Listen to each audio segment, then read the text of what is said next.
jodoh ke Ustazah? Nak dapat jodoh sempena bulan Saya nak Syawal. cerita, jodoh ni misteri Allah tau. Tapi dia real. Benda yang impossible, dia boleh jadi possible. Saya ada tahu anak murid saya pengalaman masa Ramadan hari tu kan. Saya pergi ceramah di Kedah. Ceramah kepada kaki tangan awam lah 1,000. Okey. Lepas tu 2023 saya pernah pergi. Tiba-tiba ada seorang yang jumpa saya. Ustazah, saya dah kahwin. Saya pun suka lah kalau anak murid saya kahwin. Saya dengar dalam TikTok gitu. Okey. Tok kata, Ustazah tahu tak? Masa Ustazah mari dulu 2023, lalu 2020. Okey. Dia masa tu 30 lebih dah.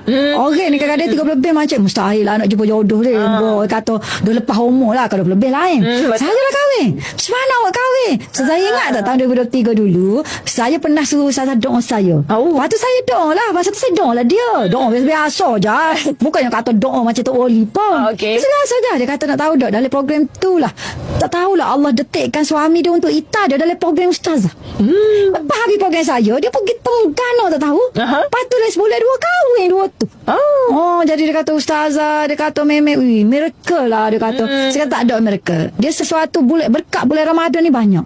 Masuk bulan Syawal kena yakin dengan jambatan jodoh Allah. Dan banyak testimoni saya umur 40 tiba-tiba jumpa jodoh. Saya nak cerita rezeki ni tak super. Sebab tu bulan Syawal ni antara benda penting bulan Syawal ni kita ziarah. Lepas tu kita dah biasa dah pergi masjid, gapo beribadat, kita pergilah. Kadang-kadang kita tak jumpa jodoh stokol tu, tapi kita jambatan jodoh. Jambatan jodoh ni banyak tau. Jumpa mak saudara lama tak jumpa, waris-waris lama tak jumpa, saing lama tak jumpa. Ni semua jambatan jodoh awak. Kadang-kadang orang kata saya suka limiter, saya ni je saing saya. Syawal ni ziarah. Mak kata lagi mana? Tak apa, saya nak ikut.